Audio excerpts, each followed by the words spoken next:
هندوستان همیشه د پاکستان خلاف مختلف الزامونه لګولي دي په مختلفو وختونو کې دي او دا څه وسنه نه دي که مونږ د 1355 یا د شپېتو کالو تاریخ وګورو نو هندوستان همیشه په پاکستان دغه الزام لګي او تاریخ دا د چې په کال 1901 او یایم کې چې کوم د انډین ایرپلین واقعیا کیږي او بیا د هغې نه پس په کال 2000 کې په مقبوضه کشمیر کې د سکھانو قتل عام کیږي په کال 2009 کې بیا د سمجھوتا ایکسپریس سانحه کیږي په کال 2008 کې ممبئی اٹیکس کیږي په کال 2014 کې کوم واقعیا راځي او په کال 2019 کې اخیری د پلواما کوم اٹیک شي کیږي دا ټول هغه سانحې دي هغه واقعیات دي چې د الزامونه هندوستان په پاکستان باندې لګولي دي خو او دا داسې واقعي دي چې کله سانحه کیږي کله واقعیا کیږي نو هغې پسې انډین میډیا او د هغې چې کوم څومره پورې اوس چې کوم سوشل میډیا اکاونټس دي نو هغوی په پاکستان باندې الزامونه لګي بجای د دې چې د دې ټول سیزونو تحقیقات وشي د دې انویسټیګیشن وشي او په عالمي سطح باندې هندوستان د دې ثبوتونه ورکړي چې او په دې واقعاتو کې پاکستان ملوث دی د هندوستان سره د هیڅ قسمه ثبوت نه خو هغوی د یو اٹیک دپاره د یو حملې دپاره یا د پاکستان په عالمي نړۍ کې د بدنامولو دپاره همیشه دغه شانتي سازشونه کوي او د مخکې نه دا یو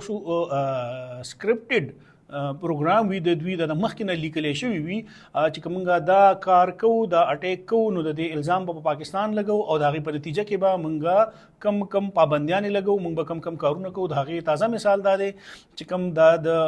پهلګام واقعه شوې ده هغې پسې سمدس هندوستان چې دی نو باقاعده میټینګ راغوښتی دی او په هغې کې د پاکستان خلاف چې کوم د سنتاس معاهده ده هغه معطل کړې ده د دې نه دا ظاهریږي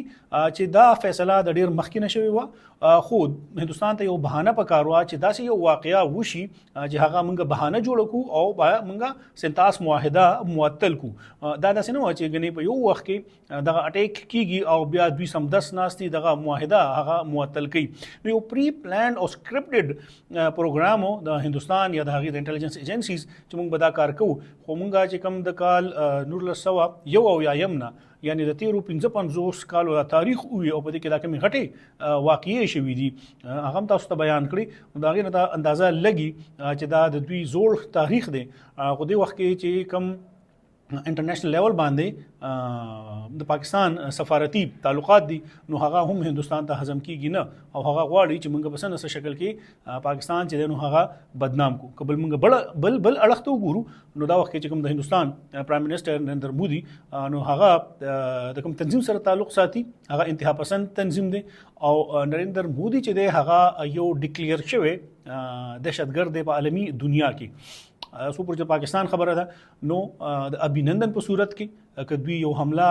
کړې ده نو د هغې رزلټ هندوستان معلوم کړی دی چې د پاکستان ریاکشن سو هغې ته یو سرپرایز ورکړی دی او د هغې نه علاوه د کلبھوشن یادو په صورت کې چې کله د هغوی جاسوس راځي په بلوچستان کې ترهګري کوي دلته امن و امان